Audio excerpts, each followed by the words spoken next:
Buenas noches a todos. Reciban un cordial saludo. Espero que se encuentren muy bien.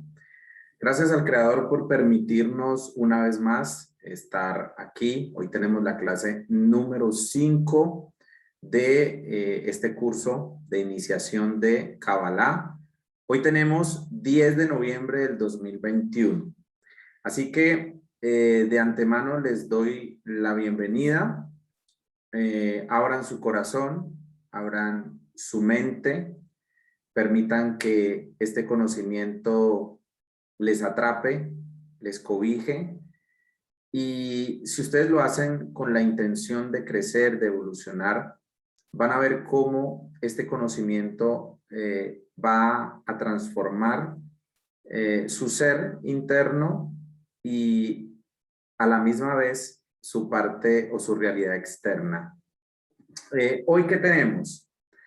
Hoy empezamos las 7 leyes universales. Las 7 leyes universales o los 7 principios universales. ¿De dónde sale esta enseñanza? Porque yo sé que ustedes en internet van a encontrar que las 7 leyes universales las enseñó un hombre llamado Hermes Trismegisto, ¿sí? Hermes Trismegisto. Y se dice que él enseñó esta sabiduría en Egipto y que se divulgó en todo el mundo. De hecho, hay un libro que se llama el libro del Kybalión. Y en este libro del Kybalión se habla de estas 7 leyes o 7 principios universales. Entonces ustedes dirán, si esto pertenece a otra filosofía o lo enseñó a alguien que de hecho Hermes es un nombre griego, ¿sí? Trismegisto significa 3 veces grande. Eso significa Trismegisto, 3 veces grande. Entonces uno diría, bueno, si esto pertenece es como a los griegos o a los antiguos egipcios, ¿qué vamos a hacer estudiando estas leyes universales dentro de un contexto de Kabbalah? ¿Sí? Se podría decir, bueno, esto, pues, Joshua lo está allí como, lo está como injertando, ¿no? Como injertando, es un híbrido, se podría decir. Pero no, hay una historia que es la que normalmente no nos cuentan. De hecho, hay muchos conferencistas, líderes espirituales que han tomado el conocimiento de la Cábala y se han hecho famosos, pero nunca divulgan o nunca dicen que eso que están transmitiendo es Kabbalah, ¿sí? Por ejemplo, Chopra, cuando ustedes leen a Chopra, van a encontrar muchos conceptos de Chopra que tienen que ver o que los ha sacado de la Kabbalah. Claro, Chopra pues, no tiene 100 años y la Kabbalah tiene más de 3.500 años. De hecho, no hay un año fundacional, se cree que es preabrámica. Y desde esa perspectiva, pues, tiene miles de años. Y hay una historia que poco se dice, no se cuenta cuando se habla de Hermes Trismegisto. Yo se la voy a contar, pero primero quiero contarle más o menos un poco, hacer una síntesis, un resumen de lo que este hombre aportó a la humanidad. Se dice que este hombre aportó a la humanidad la escritura, que fue el primer escribano y que fue el primero que escribió textos hablando acerca de los secretos del universo, de los secretos del alma humana y los secretos de Dios.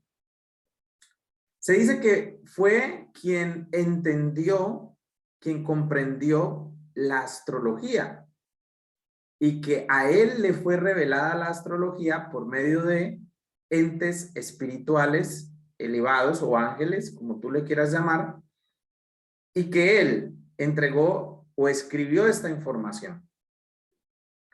También se dice que él fue el que descubrió la alquimia que estaba basada en la transformación de metales de poco valor. En este caso se habla del plomo, de convertir el plomo en oro, ¿sí?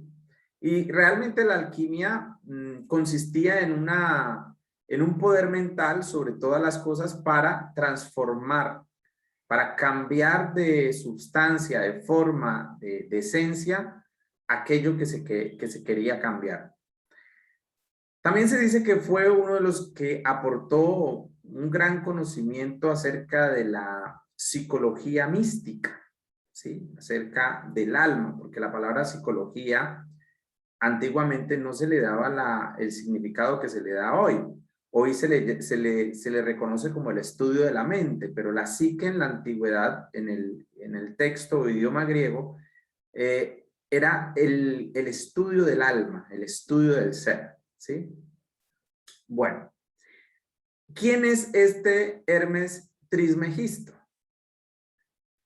Según la Kabbalah, según los textos más antiguos, Hermes Trismegisto es Enoc. Es Enoc. Cuando ustedes leen la Biblia, van a encontrar en el capítulo 5 a un personaje bastante misterioso. Este personaje se llama Enoc. Se dice que tuvo, en el texto bíblico es muy corto lo que se dice de él, es muy corto el relato. Él era o fue el padre de Matusalén. Matusalén, que se habla mucho acerca de sus poderes mágicos o del poder que tenía sobre la naturaleza y sobre la materia, que a su vez fue el padre de Enoc.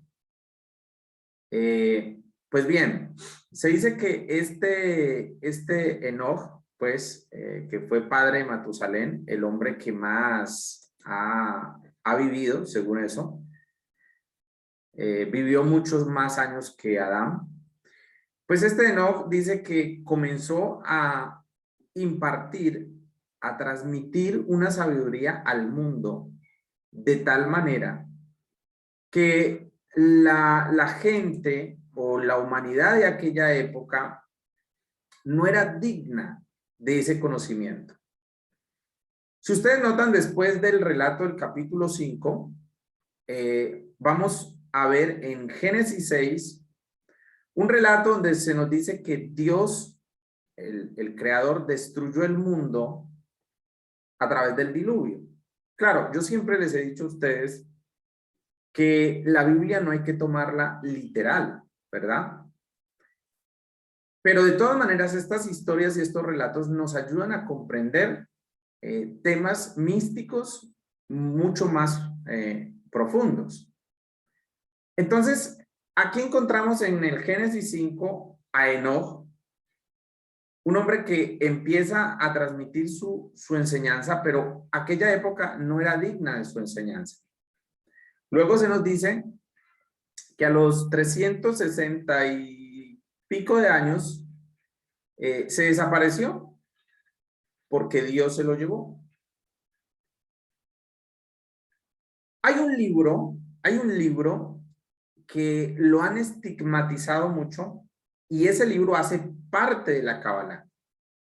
Hace parte de la Kabbalah. Curiosamente, algunos rabinos cabalistas no recomiendan y ni siquiera mencionan este libro. Pero este libro se conoce como el libro de Enoc, para que si usted lo quiere lo busca en internet. Eso sí, mucho cuidado, cualquier duda que tenga, con mucho gusto me la pregunta y miro cómo te puedo ilustrar. El libro de Enoc es quizás uno de los libros de angeología más completos. O sea, cuando usted se lee el libro de Enoc y tiene un poco de conocimiento de angeología cabalística, a usted le va a dar risa de los supuestos angeólogos que hoy hay.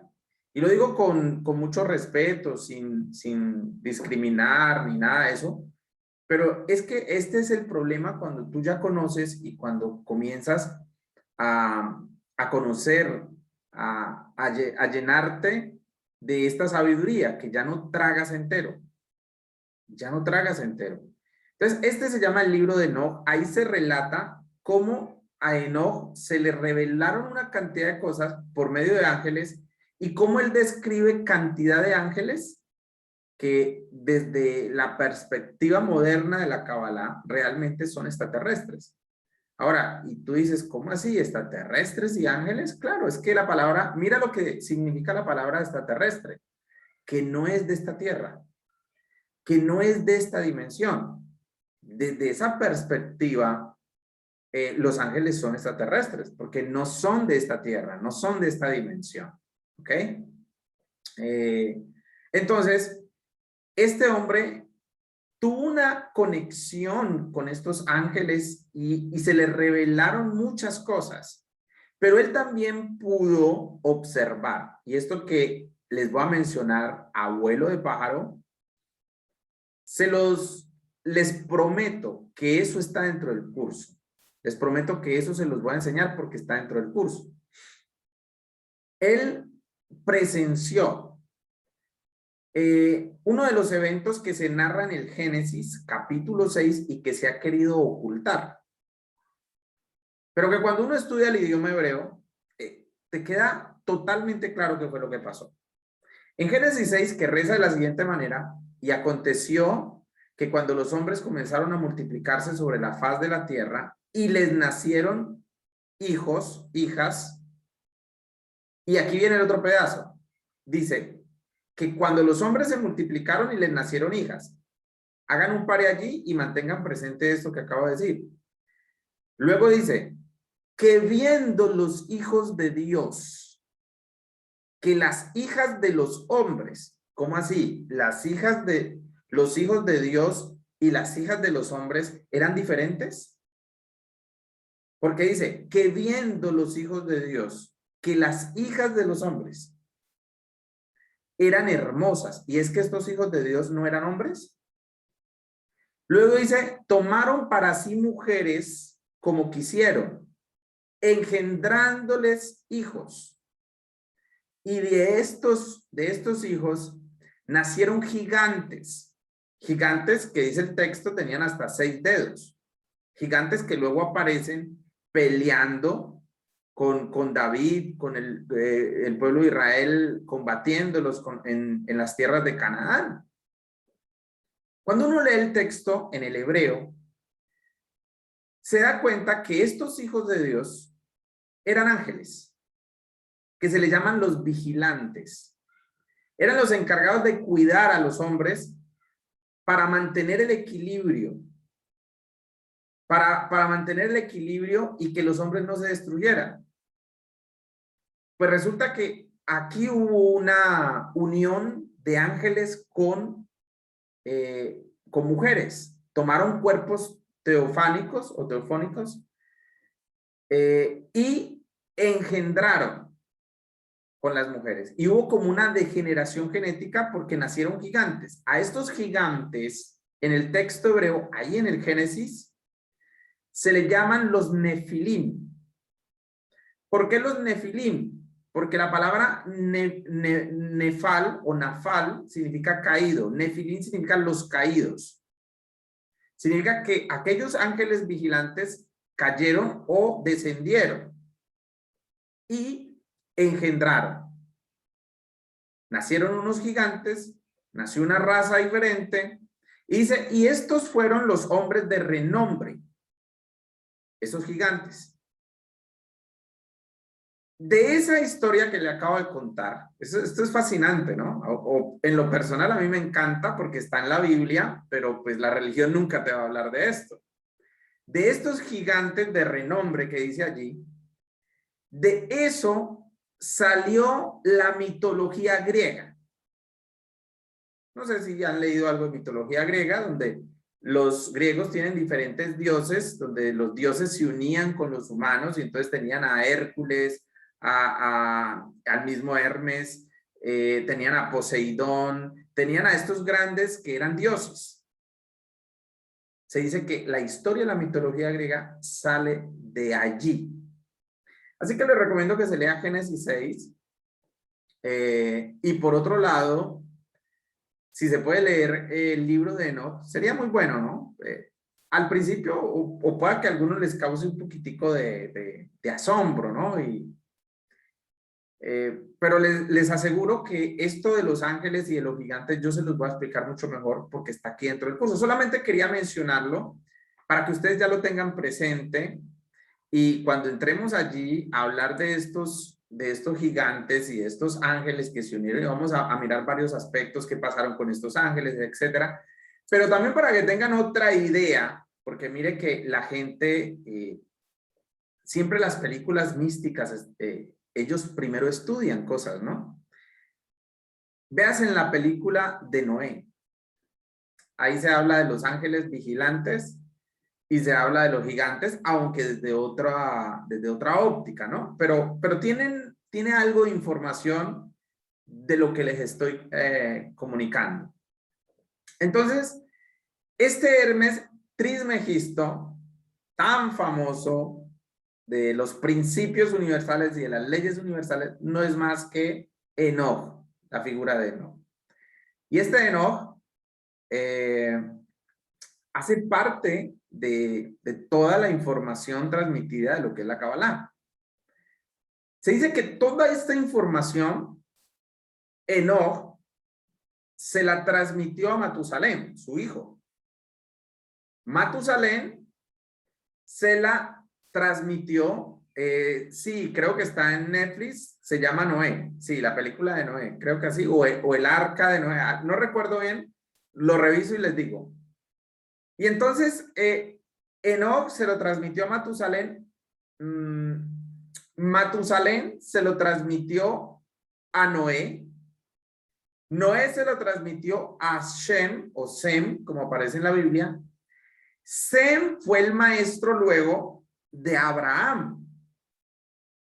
Y por eso luego vemos que Abraham escribe un libro llamado el Sefer Yetzirah, el primer libro de astrología que se escribió y del cual baso gran parte del curso de astrología que estamos viendo los martes. Gran parte de la información sale del Sefer Yetzirah y sale del Zohar. Entonces, Abraham escribe este libro y Abraham desciende a Egipto. Y en Egipto también Abraham cuenta de dónde viene toda esta información, les habla de Nod, etcétera, etcétera. El caso es que los egipcios, se dice, que tenían el conocimiento también de este hombre, Enoch, o al que luego se conoce como Hermes Trismegisto, y los egipcios lo calificaron o lo elevaron a una posición de un dios y lo llamaron Tot. Así lo llamaron, Tot. A Enoch le llamaron Tot. Luego los griegos le llamaron Hermes. Le llamaron Hermes. ¿Sí? Hermes Trismegisto. ¿Y por qué le llamaron el tres veces, Trismegisto significa tres veces grande? Porque se dice que en la escritura de la Esmeralda, que él, digamos, que es uno de los libros que todavía se consigue, él habla allí sobre la conexión y la estructura del universo, del ser supremo, llamado el todo, por él, y del alma. Entonces, las tres esmeraldas que le llaman. Le llamaron Hermes porque Hermes llegó o se consideró el dios mensajero y el dios de la escritura. De hecho, les voy a contar una infidencia. Yo estudié hermenéutica. La hermenéutica en la teología es el arte de interpretar, ¿sí? Entonces, allí tú ves conceptos como la exégesis, que es una recta interpretación de algo, que hay ciertas reglas para interpretar. Y yo aprendí hermenéutica y a mí nunca me dijeron de dónde salía esa vaina. No, en serio, es que es bien chistoso, ¿no? En la Cábala fue que aprendí que hermenéutica venía de Hermes. Venía de Hermes, del dios Hermes. ¿Sí? Y cuando hablamos de hermético o hermeticismo, esa palabra viene de Hermes. Viene del dios Hermes griego. Por lo tanto, ¿y por qué se le llamó Hermes y de ahí salió hermético? Porque se dice que las enseñanzas que él transmitió, muchos comenzaron a guardarlas porque tenían una información bárbara del universo, de los ángeles. Comenzaron a guardarla. Se escribió y se guardó un libro que luego, ese libro, que se cree que es el mismo libro de Enoch, solo que con muchas cosas más, se le llamó el libro de Salomón. Pero ojo, no lo busque por internet porque ese sí está más, ese sí lo han modificado, lo han cambiado, ya usted encuentra ahí es pura brujería. Entonces ese sí no lo recomiendo que lo busque. Se le llamó el libro de Salomón porque se dice que Salomón construyó el templo y que él tenía un anillo y ese anillo tenía cierto poder y que él por medio de ese anillo y el conocimiento que había adquirido de este libro, él podía dominar a entidades, a ángeles o a entidades y que estas entidades le ayudaron a construir el templo.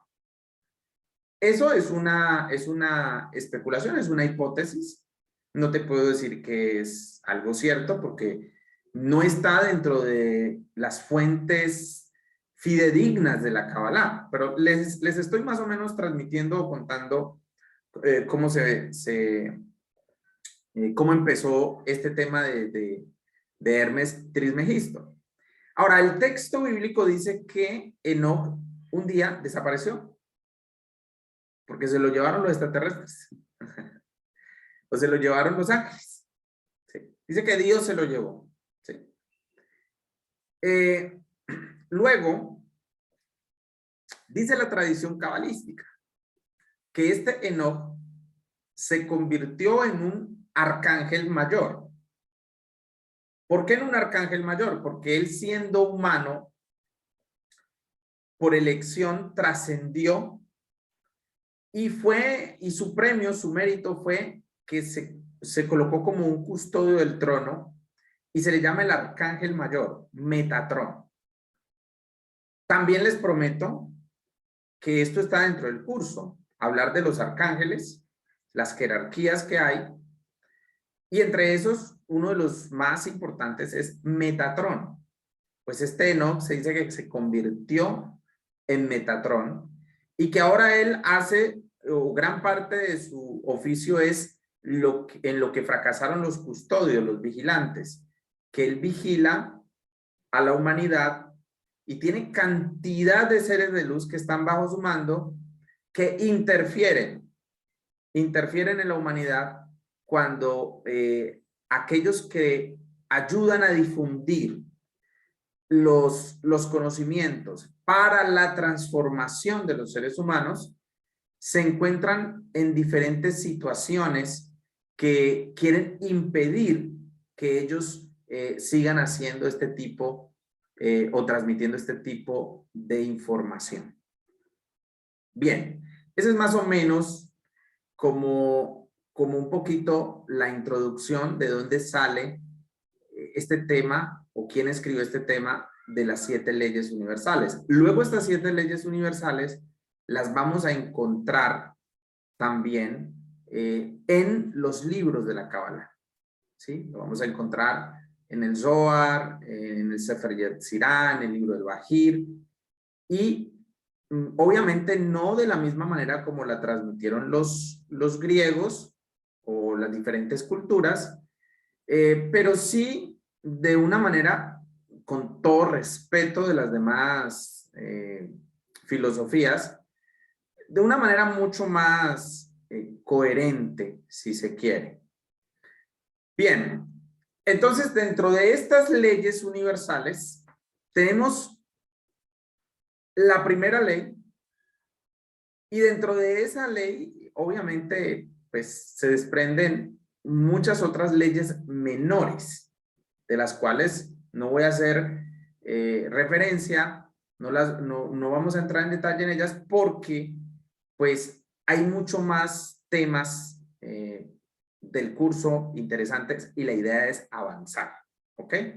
La idea es avanzar y vamos a seguir con los que perseveren y sigan con el interés y el entusiasmo de aprender. Entonces, primera ley universal, se llama la ley del mentalismo.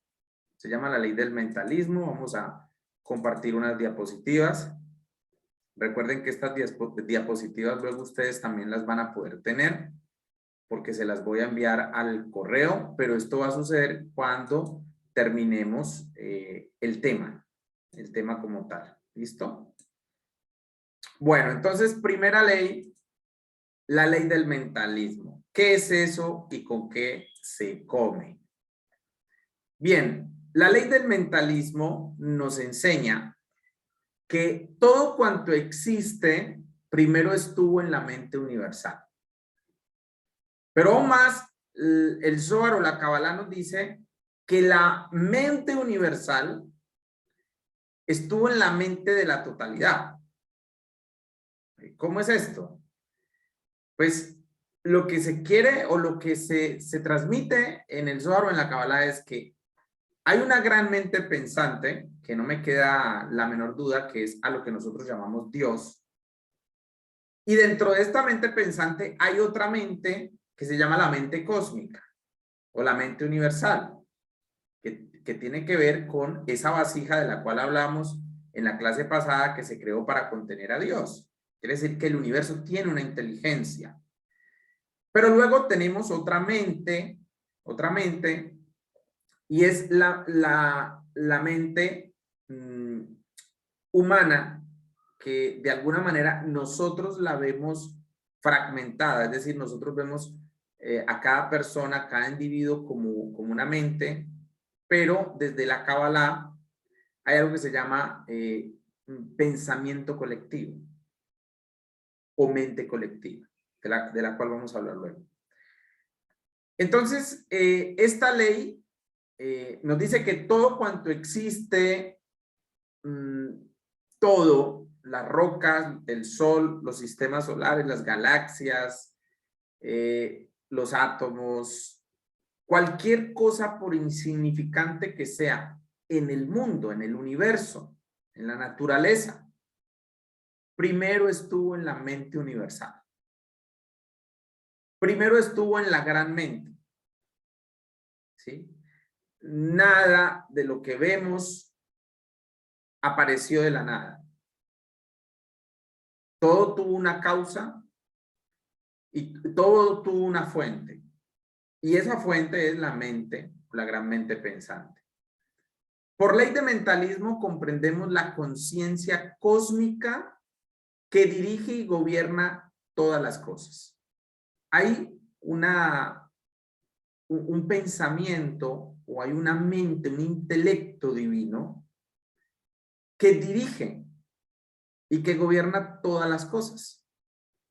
A veces a nosotros nos parece que esto está un caos y que esto no tiene orden y que el mundo está por romperse.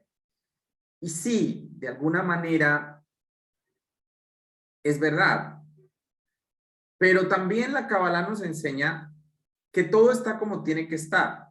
Y la razón por la cual está como está, valga la redundancia, es porque el hombre no ha tenido en cuenta y ha ido en contra de estas leyes. Por lo tanto, aunque todo parezca en caos, es perfecto porque las leyes se están cumpliendo y ellas se cumplen, sean a favor o sea en contra. Y eso lo vimos en la clase pasada, que a la ley no le importa, la ley de la gravedad, si usted es bueno o malo, si usted es psicópata, sicario, ateo, lo que sea, se cae un rascacielos, va para abajo. Si usted es bueno, hace obras de caridad, es servicial, etcétera, se cae el rascacielos, va para abajo. A la ley no le importa si usted es bueno o malo. Pues bien, entonces todo está de la manera como tiene que estar. Todo tiene su origen en el mundo invisible y mental. Absolutamente todo.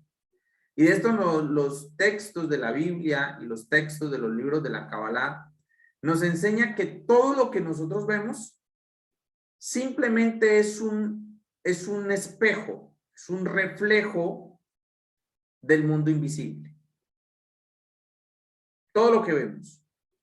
Nachman de Breslev va a decir, es más real lo que no vemos que lo que vemos.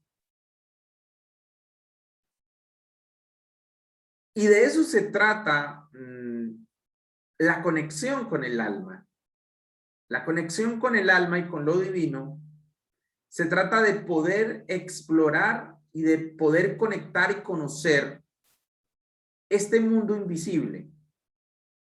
Y este mundo invisible es mental. Es mental. Platón y Sócrates hablaron del mundo de las ideas. Y ellos decían que había un campo cuántico, que había un lugar donde la energía se manifestaba como ideas. Y ellos a este campo cuántico mental también se estaban refiriendo al mentalismo, a la gran mente universal, a la gran mente pensante.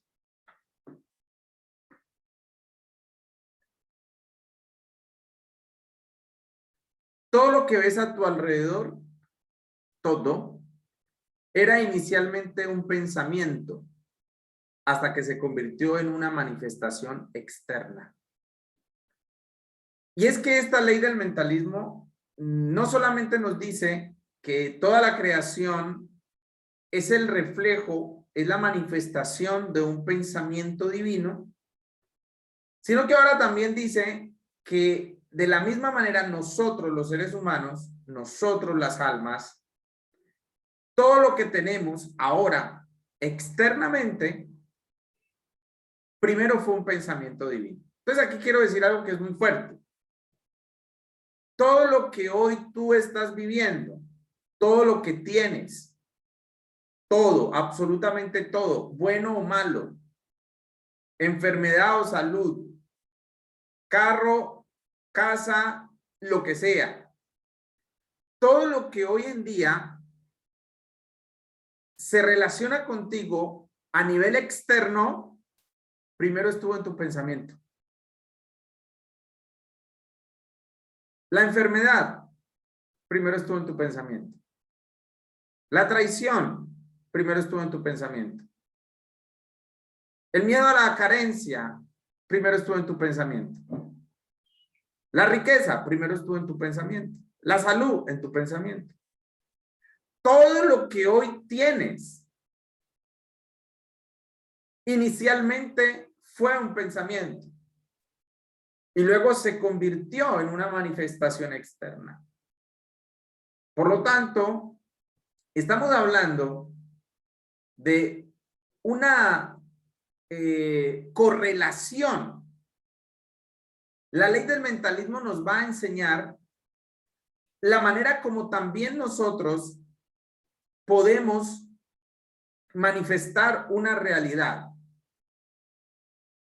Entonces, fuimos creados a imagen y semejanza del Creador.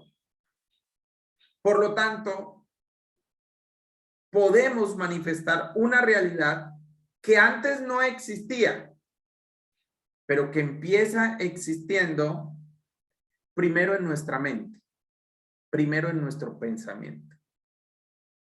Y yo le voy a decir algo, y se lo digo no por teoría, se lo digo porque yo lo he vivido, yo lo he experimentado. Por lo tanto, tengo autoridad para decirlo. Todo lo que tú empieces a colocar en tu mente, todo lo que tú comiences a imaginar y lo puedas mantener de una forma concreta, lúcida, en tu mente, un tiempo después se manifestará. Tenemos alrededor de, según la ciencia y según la física cuántica, alrededor de 100.000 pensamientos diarios. Hay personas que piensan menos, entonces se dice que más o menos entre 70.000 y 100.000 pensamientos diarios. La gran mayoría de esos pensamientos son pensamientos repetitivos que se han instalado en nuestra mente, son programaciones. Menos de un 10% son los pensamientos conscientes. Pues vamos a utilizar ese 10% de los pensamientos conscientes o menos para empezar a instalar programaciones diferentes en nuestra mente y empezar a vigilar, a filtrar. Para eso tenemos una voluntad. Los pensamientos que vamos a permitir que se aniden en nuestra cabeza. Decía Charles Spurgeon, hablando de los pensamientos negativos, que las aves vuelen sobre mi cabeza, pero que no hagan nido.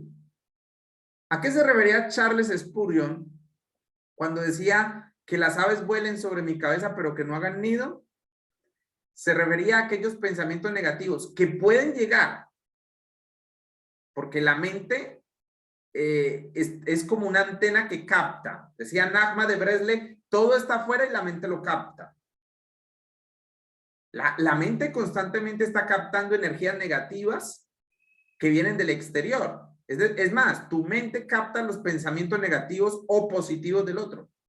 En este momento tu mente está captando, a pesar de que no estamos presentes, no estamos a unos metros de distancia, pero tu mente está captando todos mis pensamientos positivos.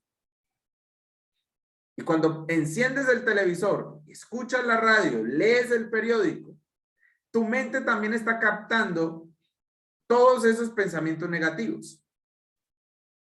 Por lo tanto, nuestra mente es como un receptor de un radio. El receptor de un radio recibe, capta las ondas.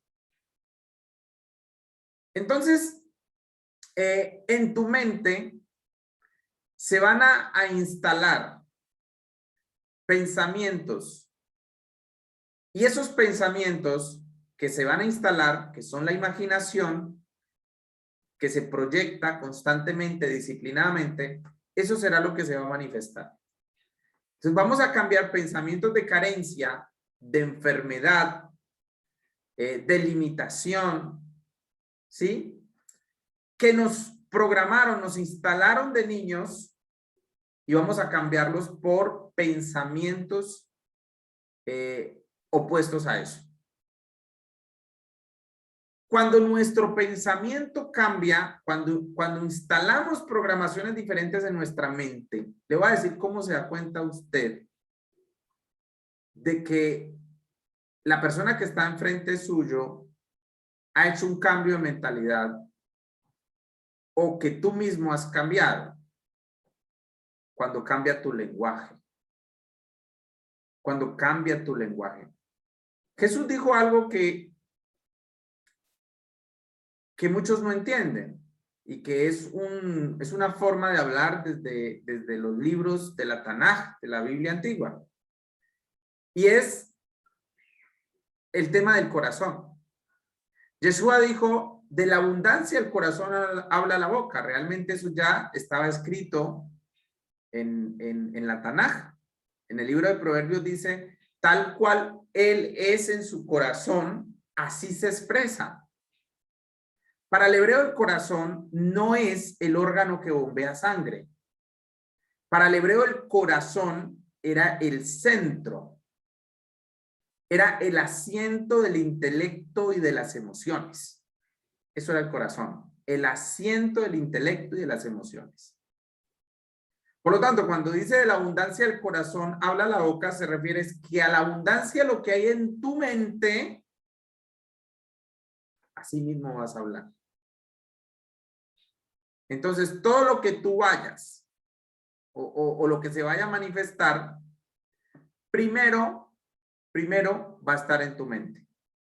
O sea que la riqueza, el dinero, en entrenamientos con empresas de ventas, yo les digo, ¿en dónde está el dinero? ¿El dinero dónde está? Bueno, el dinero primero debe estar en tu mente antes que en tu bolsillo. Porque si primero está en tu bolsillo y en tu cuenta antes que en tu mente, te lo vas a gastar y no vas a sentir sensación de abundancia. La fuente de abundancia, sabemos que es la fuente de origen divino, pero desde la perspectiva aquí en la tierra, la fuente de abundancia, de riqueza, está en la mente. Si yo tengo una mente llena de carencia, pues realmente soy pobre. O sea, el concepto de pobreza y riqueza realmente es mental. Todo inició, escúchenme bien, como una idea en la gran mente pensante. Toda la creación refleja la inteligencia de un ser superior. Todo fuera de nosotros refleja nuestra inteligencia. Hagamos un par de allí. Todo lo que está fuera de ti, todo lo que está fuera de la humanidad, refleja la inteligencia y el enfoque mental que tenemos. Miren, Albert Einstein, que sabemos que era judío, que también sabemos que cuando murió encontraron en su oficina pergaminos de Kabbalah. Albert Einstein dijo algo que está escrito en el Zohar.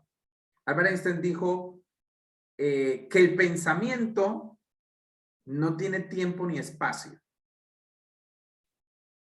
Repito, el pensamiento no tiene tiempo ni espacio. ¿A qué se refería Albert Einstein con esa frase?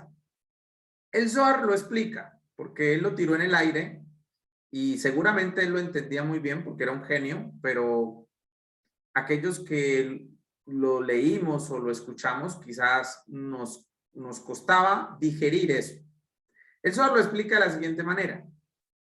El pensamiento, cuando hablamos del pensamiento, la gente se imagina que el pensamiento está aquí, en la cabeza, ¿verdad? Imagínate 100,000 pensamientos aquí.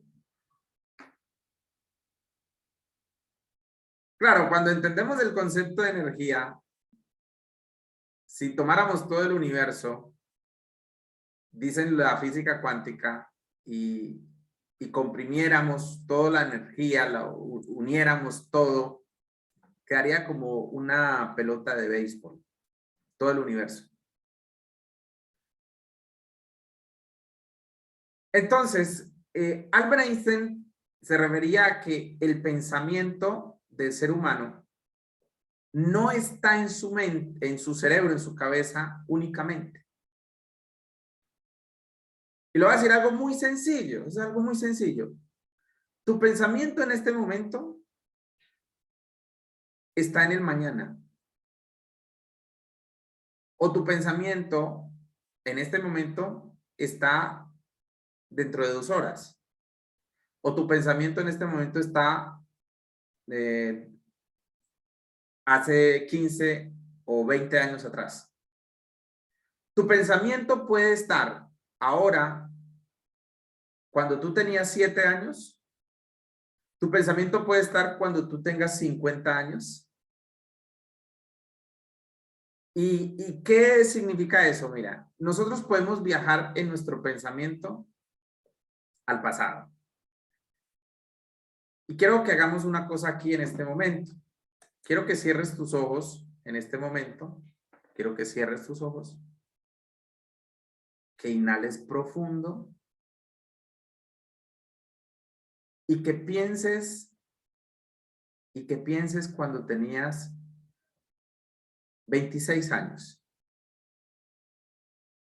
Procura recordar cuando tenías 20 y pico de años. todo lo que hacías, todo lo que disfrutabas o lo que te dolía.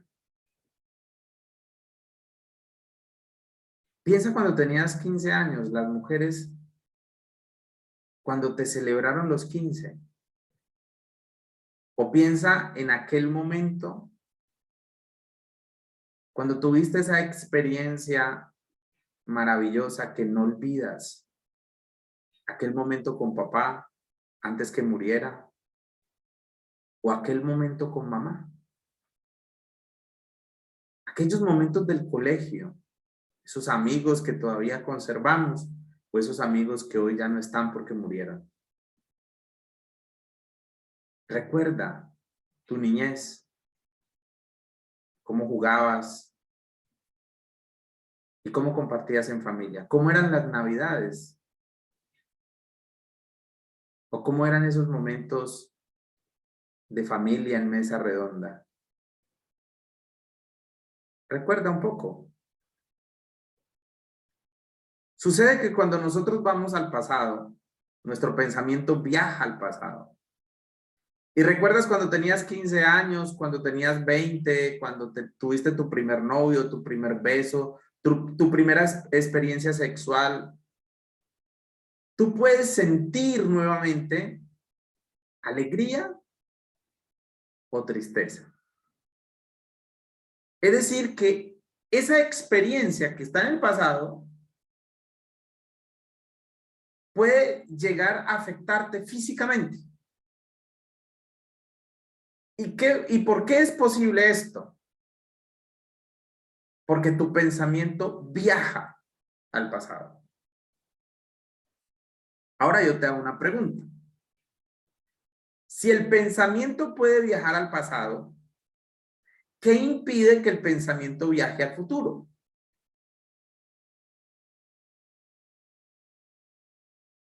Quiero que pienses eso. Si tu pensamiento puede viajar al pasado, ¿qué impide que el pensamiento viaje al futuro?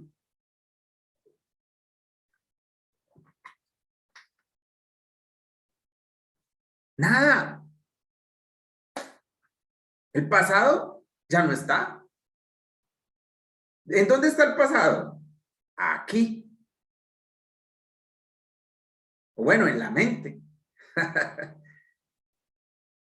Pero gran parte de tu mente, muchachos, está en el pasado. Pero así como podemos viajar al pasado y gran parte de nuestra mente está en el pasado, pues entonces gran parte de nuestra mente va a estar en el futuro y vamos a viajar al futuro. Miren, la mayoría de cosas que tenemos hoy, avión, computador, celular, los avances en medicina, todo fue gracias a hombres y a mujeres que viajaron al futuro con su pensamiento. Muchachos, si ustedes si logramos entender esto y lo ponemos en práctica, yo me doy por bien servido. Así usted el día de mañana diga, no quiero seguir en el curso, voy a no estar más, yo me doy por bien servido. Y aseguro que algún saldo a favor podré tener ahí arriba. ¿Sí?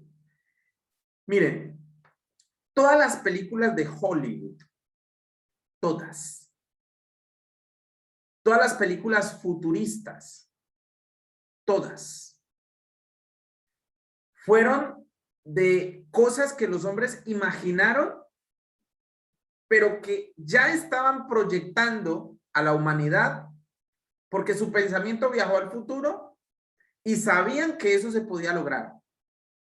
Pero los que estaban más atrasados, los que simplemente viven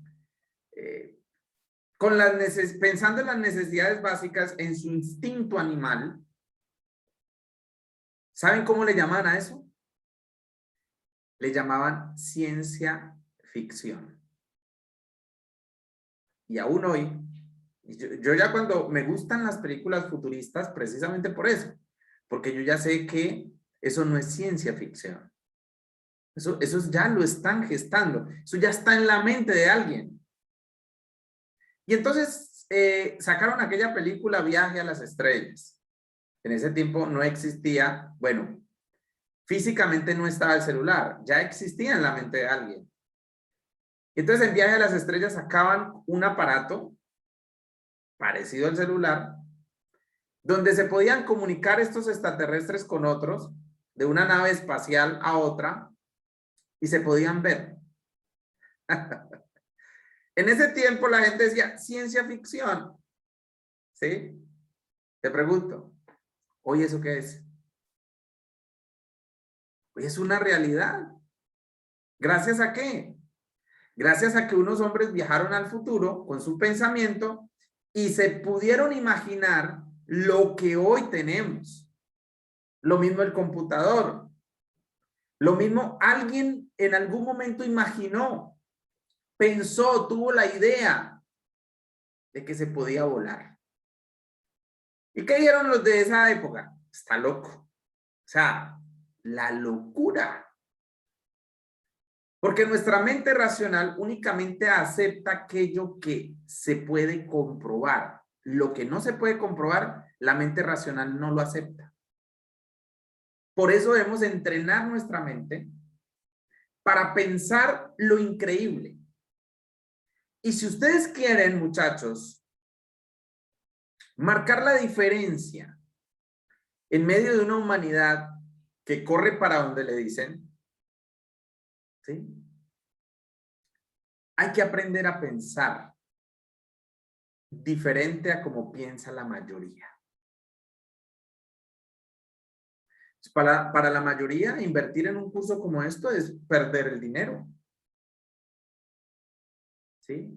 Y yo he tenido gente que me dice, si me regala el curso, yo lo hago. Y yo le digo, no, todavía no estás preparado. No porque no lo pueda regalar. Yo de hecho, he regalado muchos cursos. Pero es porque logro ver el tamaño de su mente. Y con todo lo que vamos a decir en este curso, sale tostado. Porque si alguien del común nos escucha hablar de esta manera, dice, está loco. O entró en el delirio de los motivadores, ¿no? Pero lo que yo les estoy diciendo hoy está comprobado por la ciencia. Está comprobado por la ciencia. Entonces, en la película Viaje al Futuro, los zapatos que levitaban y la patineta esa que levitaba. ¿Y qué decía la gente? Ciencia ficción. Te pregunto, hoy en día están los zapatos que levitan. Es una realidad. Hoy en día el avión es una realidad. Pero en aquella época la mayoría están locos. ¿Te imaginas a Moisés en el desierto? Que Moisés tenía un conocimiento avanzado. Moisés fue al pasado y fue al futuro. Y se imaginan él diciéndole a aquellos israelitas en el desierto, mire, va a llegar un tiempo donde el hombre va a poder volar, donde se va a poder comunicar sin necesidad de estar presentes en otro continente, se van a poder ver, se van a poder escuchar. ¿Qué hubieran dicho de Moisés? El pensamiento puede viajar al futuro. Todo cuanto existe afuera, primero estuvo adentro. La realidad que vives hoy, primero estuvo en tu mente. Así sea en tu mente inconsciente. Y es que ese es el problema. La mayoría de nuestra capacidad mental se le conoce como inconsciente y es más del 90%. Entonces, inconscientemente atraemos la ruina, inconscientemente traemos la enfermedad, inconscientemente traemos a aquel hombre que es infiel, el que es El que es borracho, el que es drogadicto, inconscientemente atraemos los conflictos, inconscientemente atraemos los accidentes, inconscientemente atraemos la enfermedad, etcétera, etcétera, etcétera. Pero primero está en nuestra mente. Fuerte eso, ¿no? Y entonces nosotros creamos toda este caos. Y luego le decimos a Dios, oye, pero pues tú eres el responsable, ¿no? ¿Por qué me tienes así? Jodido. Entonces la gente va a la iglesia porque cree que va a solucionar los problemas en la iglesia. La gente hace una cosa, hace la otra. Muchachos, ley del mentalismo. Dios colocó estas leyes. No lo responsabilice de lo que usted y yo metemos en nuestra cabeza. Como duro esto, ¿verdad? ¿Se van a salir del grupo o qué? Ok, sigamos.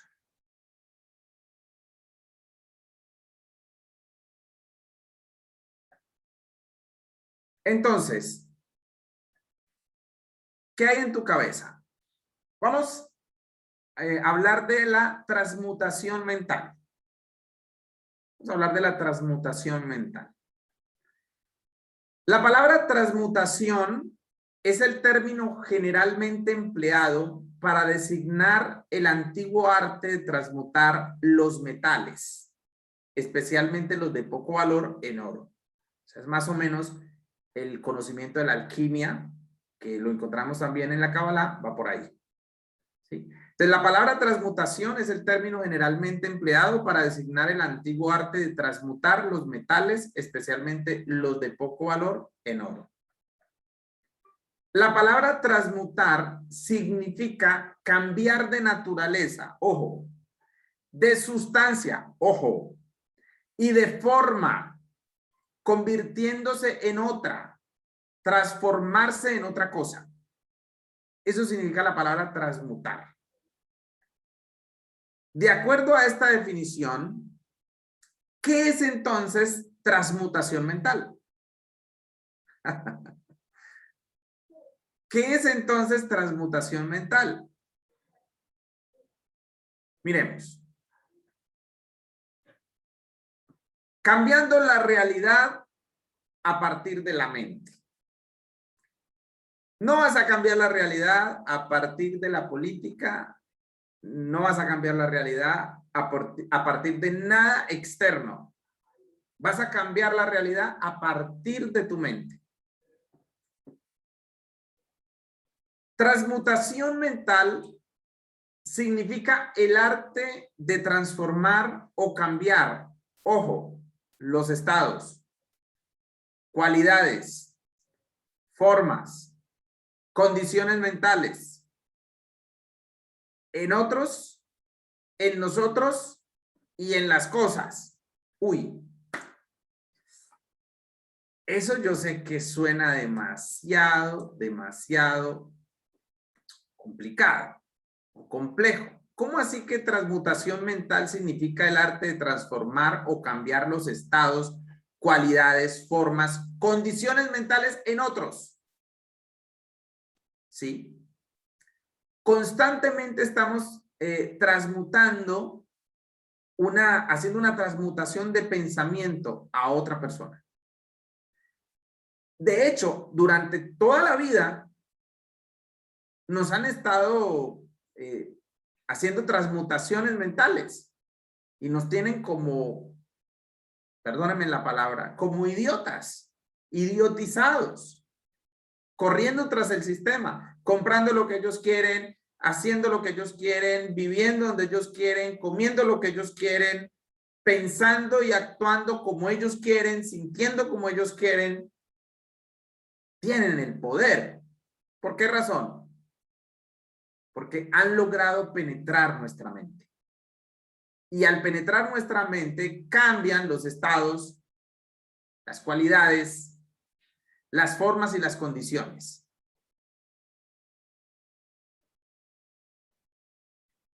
Están así que tú miras la información que hay hoy en día y uno de los poderes más grandes que hay hoy es el poder de la comunicación, ¿no? Los medios. Y por todo lado nos meten y nos regalan el miedo para luego vendernos la seguridad. Y no digo muchas cosas porque, no sé, este video puede llegar a ser público en algún día y entonces me pueden llegar a perseguir por eso. Pero yo sé que ustedes son inteligentes y saben y entienden lo que estoy diciendo. La mente, la transmutación mental puede cambiar totalmente la realidad de otra persona. Yo puedo programar a alguien, perdóneme nuevamente, para que piense como un idiota, porque eso es lo que han hecho durante todo el tiempo. Tenemos mentalidad de esclavos.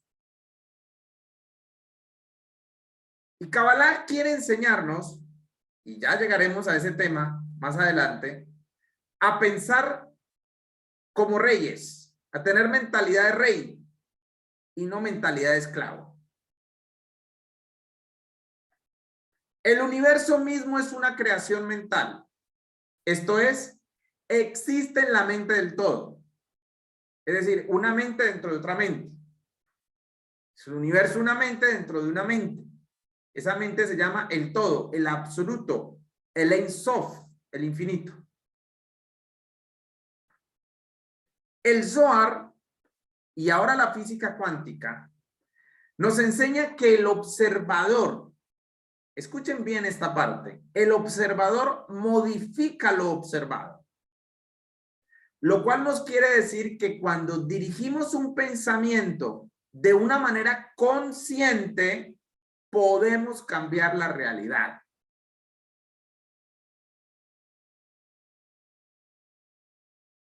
El observador modifica lo observado. Y la Cábala quiere enseñarnos a aprender a ser observadores. ¿Eres observador o eres observado? Cuando somos observadores, somos la causa. Generamos la causa. Cuando somos observados, somos el efecto.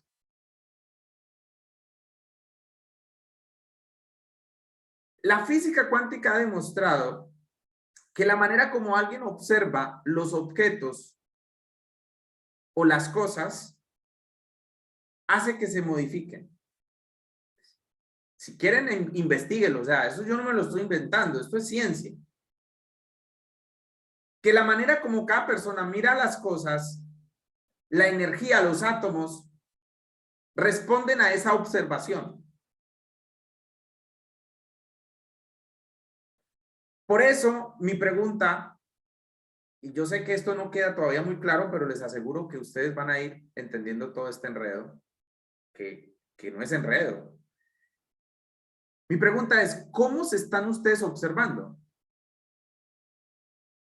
Porque la manera como ustedes se observen va a modificar la realidad. Si tú te observas como una persona incrédula, negativa, carente, débil, enferma, pobre, infiel, etcétera, ¿cómo observas el dinero? ¿Cómo observas tu cuerpo? ¿Como pecaminoso? Lo que para muchos al observar puede ser arte, para otros puede ser una vulgaridad.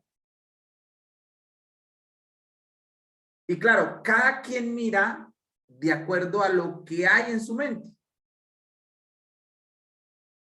Entonces, realmente, el que coloca la etiqueta a algo es el observador. Desde esa perspectiva, la humanidad está observando mal. ¿Cómo es que pueden observar a un político que los va a robar, que los va a volver más esclavos, ¿cómo es que lo pueden observar diferente? Y hasta dan la vida y se matan por él. Lo mismo con líderes religiosos, con cualquiera que sea. Muchachos, aprendamos a dirigir nuestro pensamiento de una manera consciente. Volvámonos observadores, pero aprendamos a observar. ¿Para qué? Para cambiar la realidad.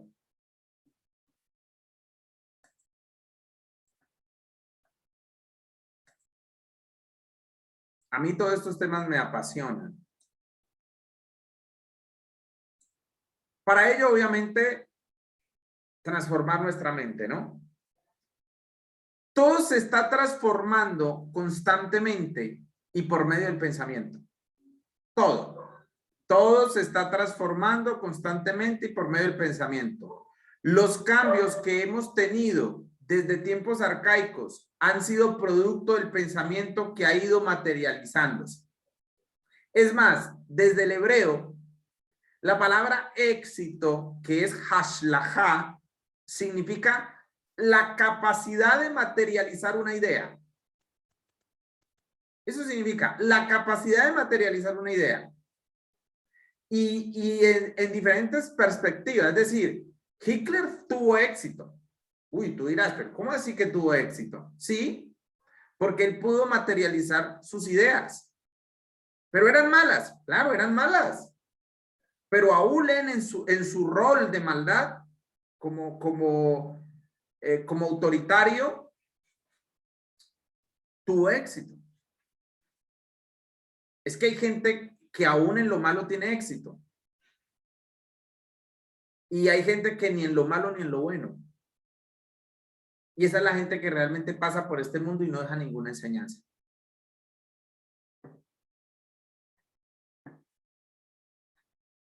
Donde está tu atención, pones tu energía mental.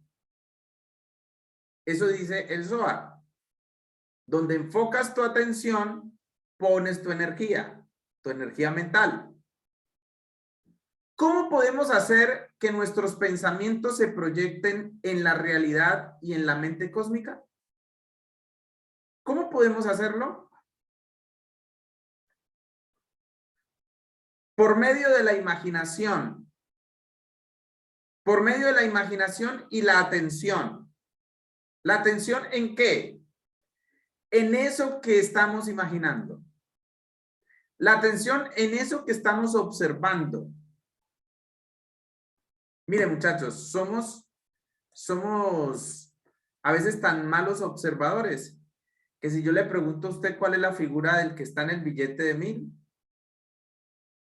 usted no, posiblemente muchos no sepan quién es el que está en el billete de 1000. Y si le pregunto cuál es la persona que aparece en el de 2000, pues como que menos. En el de 5000, en el de 10000, en el de 20, en el de 50, en el de 100. ¿Cuántos ceros tiene un billón? ¿A qué huele el dinero? Solo por colocar un ejemplo. Y coloco el dinero porque es de alguna manera lo que tenemos en común toda la humanidad, sea en diferentes estilos o lo que sea, pero es lo que tenemos en común toda la humanidad.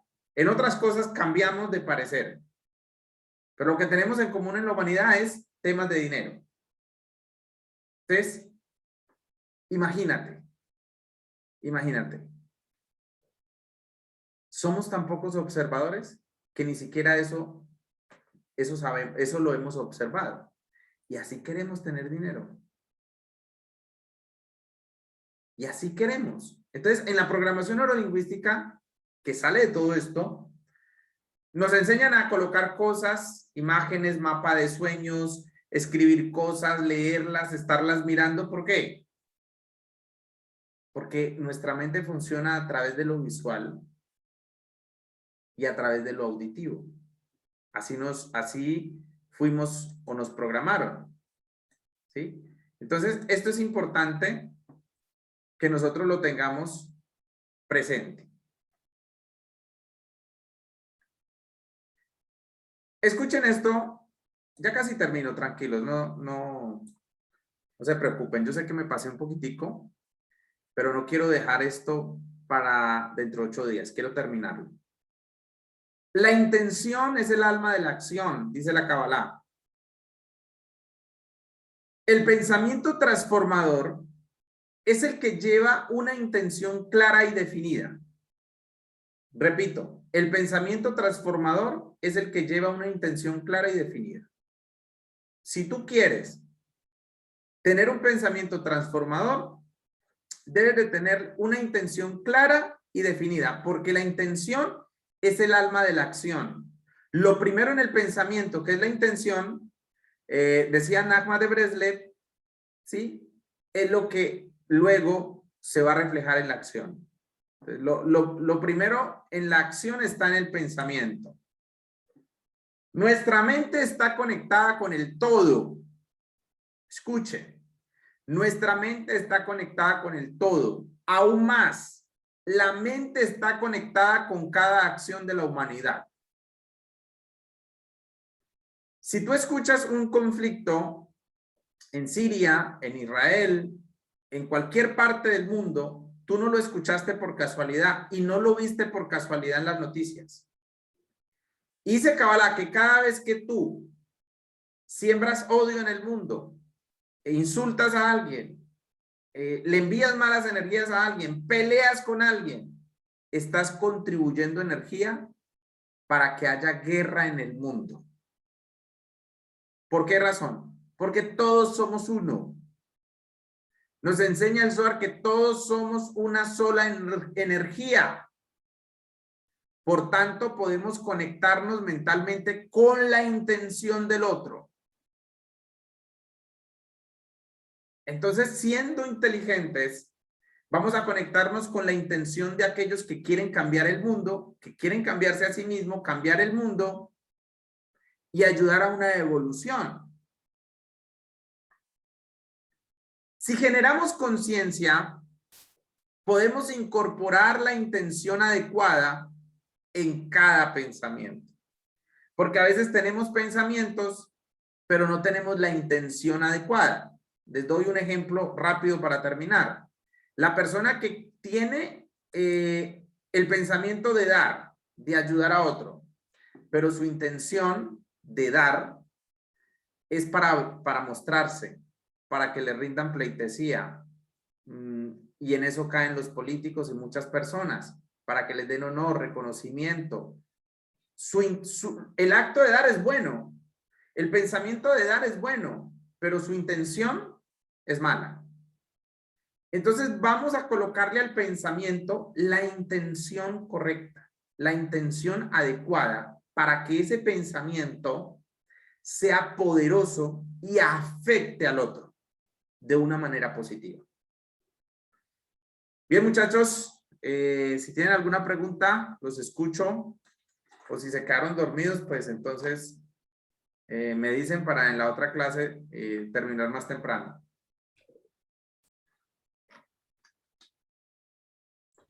Yo tengo una pregunta. ¿Quién sería, por ejemplo, un alquimista en el presente? ¿Un alquimista en el presente? Sí. Ok, el alquimista en la antigüedad, obviamente, pues lo que más se dice de él era que buscaba o transformaba el plomo en oro. Realmente eso es una metáfora.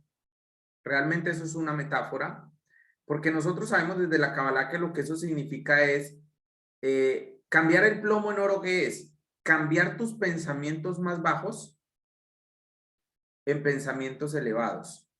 El oro era sinónimo de riqueza, ¿verdad? Pero si ustedes miran, por ejemplo, el mercurio, ¿qué hace con el oro? Lo atrapa, ¿verdad? Cambiar el plomo en oro, metafóricamente hablando, es cambiar mis pensamientos más ruines y bajos.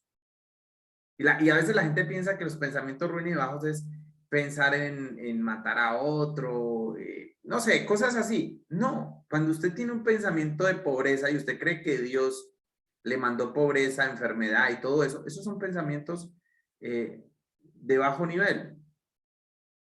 Hoy en día, un alquimista sería alguien que puede cambiar cualidades limitativas en cualidades ilimitativas. Bueno, alguien que puede expandir, no solamente evolucionar él, sino también ayudar a otros a expandir su conciencia, a expandir su capacidad mental, a expandir su capacidad de magnetismo, su corazón. Es el que ayuda a otros a cambiar su realidad. Ese sería un alquimista hoy en día. En los libros, claro, tú los lees así, están codificados, están con metáforas, pero realmente un alquimista hoy sería alguien que ayuda a cambiar una realidad caótica, alguien que ayuda a salir a alguien de un caos a elevar su nivel de conciencia. Eso es un alquimista. O sea, que todos vosotros podéis ser alquimistas, no solamente cambiando los pensamientos, elevándolos, sino también ayudando a otros para que lo hagan. Entonces, volvámonos, muchachos, que contagiemos a la gente que está en nuestro entorno. Con mucho gusto, Liliana.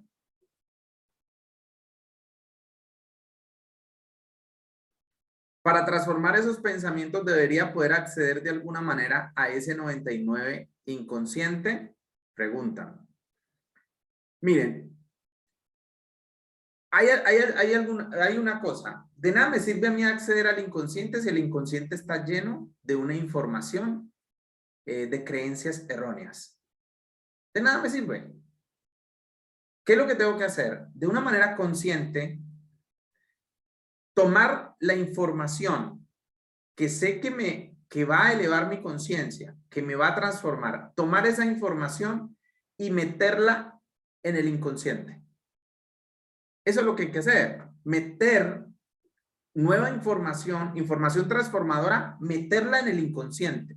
¿Cómo se hace eso? Yo les voy a enseñar.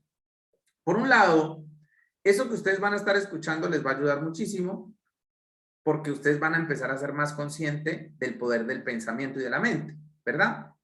Pero a través de las meditaciones que vamos a hacer en estos cursos, a través de eso, a través de aprender el arte de la contemplación, el arte de saber respirar, de saber desconectarse, de descubrir tus creencias erróneas y todo eso, allí vamos a tomar información y la vamos a meter en el inconsciente, ¿sí? Y de hecho yo sé que muchos desde ya están metiendo esta información en su inconsciente, ¿verdad? Una de las cosas que ustedes deben de hacer o que debemos hacer antes de dormirnos es comenzar a pensar de una manera consciente en las cosas positivas, ¿sí? Antes de dormirte, que te quedes dormido pensando en eso. Y apenas te despiertas, también. ¿Por qué? Porque ese es el momento donde el inconsciente está mucho más receptivo, se abre, como que se abre, porque el inconsciente comienza a colocar barreras, como a protegerse, ¿no? Pero cuando estás ahí, ya próximo a dormirte, el inconsciente hace esto. Y por eso es que cuando te duermes, el inconsciente comienza a soltar tus miedos, tus cosas, y tú empiezas a soñar que te persigue un toro, que te persigue la suegra, que una cantidad de cosas, pero es porque el inconsciente se abrió y salieron todos esos miedos. Bien, muchachos, no sé si hay otra pregunta por ahí.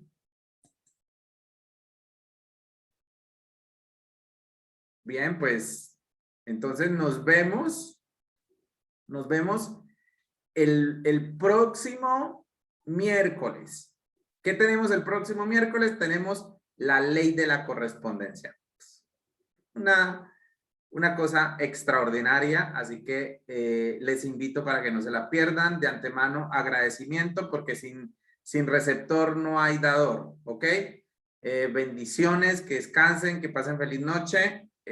Nos vemos.